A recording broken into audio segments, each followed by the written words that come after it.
Attends, donc tu es en train de me dire que Franck Ondoa est celui qui t'a mise enceinte? Oui, je t'ai montré nos photos. Tu le connais? Au fait, je n'arrive pas à croire. Le salaud.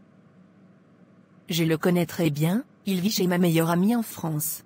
C'est elle qui l'a fait partir en France. Le monde est vraiment petit. Effectivement, c'est lui. Comme, je t'ai expliqué, il n'a pas reconnu la grossesse, parce qu'il devrait aller en France.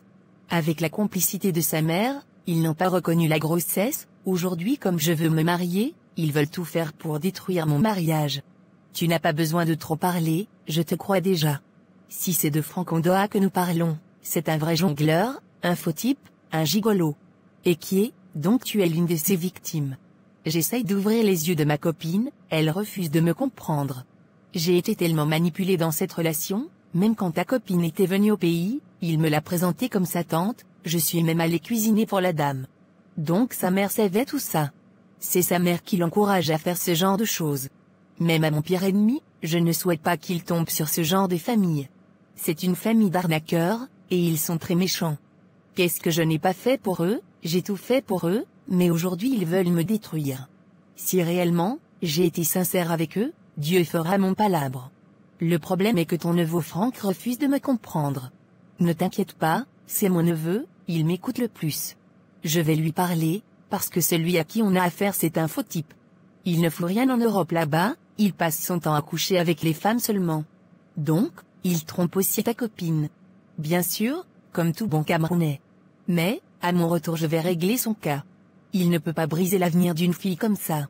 Ne t'inquiète pas pour le mariage, vous allez vous marier, je suis venu pour cela. D'accord, c'est compris, merci beaucoup. Va t'apprêter, nous allons sortir. D'accord. Qui êtes-vous, et pourquoi vous avez voulu me rencontrer? Comment vous avez eu mon contact? Je suis Sophie, sûrement vous ne me connaissez pas, mais moi je vous connais. Je suis la meilleure amie de votre fiancée Martine. Oui, et qu'est-ce que vous voulez me dire? Je suis venu vous dire ce que vous ne savez pas. Allez-y, je vous écoute.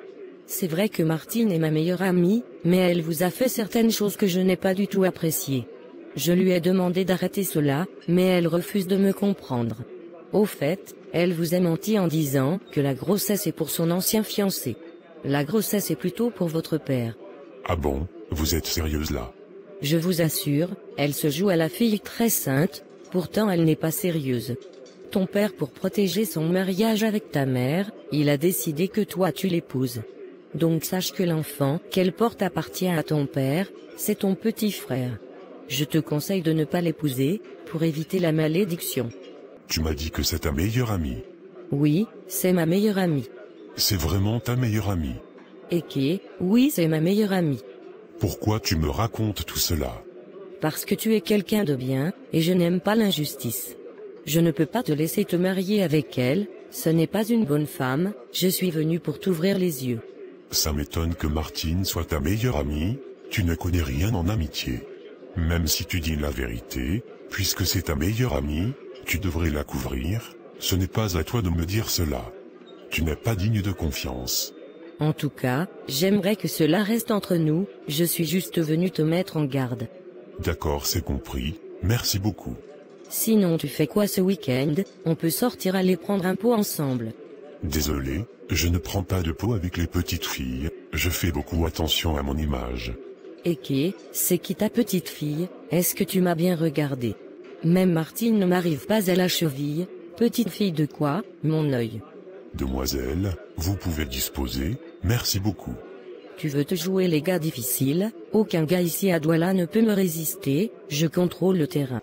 La contrôleuse, il faut savoir que je n'aime pas les femmes qui sont accessibles très facilement. Les femmes qui sont attirées par beaucoup d'hommes, car il faut comprendre que les selles attirent beaucoup de mouches. J'aime les femmes inaccessibles, les femmes de valeur, les femmes rares, les femmes qui sont attirées par des vrais hommes, car dans cette vie nous attirons toujours nos semblables. Concrètement, tu ne peux rien m'apporter, je ne suis pas ton genre d'homme, nous n'avons pas élevé les cochons ensemble. Apparemment, tu as la malbouche comme tout bon Camerounais. Tu penses que je ne peux rien t'apporter, tu te trompes. Selon toi je suis une petite fille, mais dans la chambre je fais des choses que les grandes sœurs ne peuvent pas faire, je peux aspirer ton âme, alors ne me néglige pas. Qui te parle de sexe? La vie ne se résume pas seulement à faire du porno. Moi, c'est ce qu'il y a dans le cerveau d'une femme qui m'attire, les idées qu'elle m'apporte, les opportunités d'affaires qu'elle m'ouvre. Ce genre de femme avec qui tu peux discuter de tous les sujets, en passant de l'inflation, la politique, le droit, la sociologie, et bien d'autres sujets. Ce genre de femme intelligente, qui lorsqu'elle ouvre sa bouche, c'est pour dire quelque chose de sensé et de positif. Qui ne fait pas de commérage, qui ne s'occupe pas de la vie des autres, qui est occupé à bâtir un empire avec son homme. Eh bien, c'est ce qui vous manque, chère demoiselle.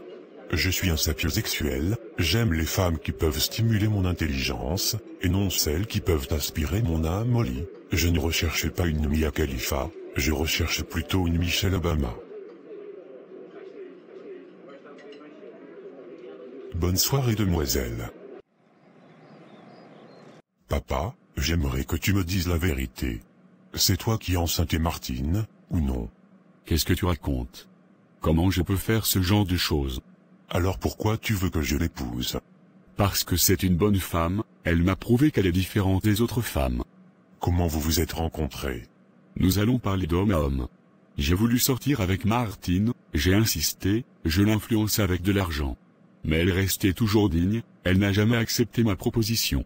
J'ai décidé de la prendre pour deuxième épouse, elle n'a jamais accepté, elle a dit qu'elle voyait en moi un père.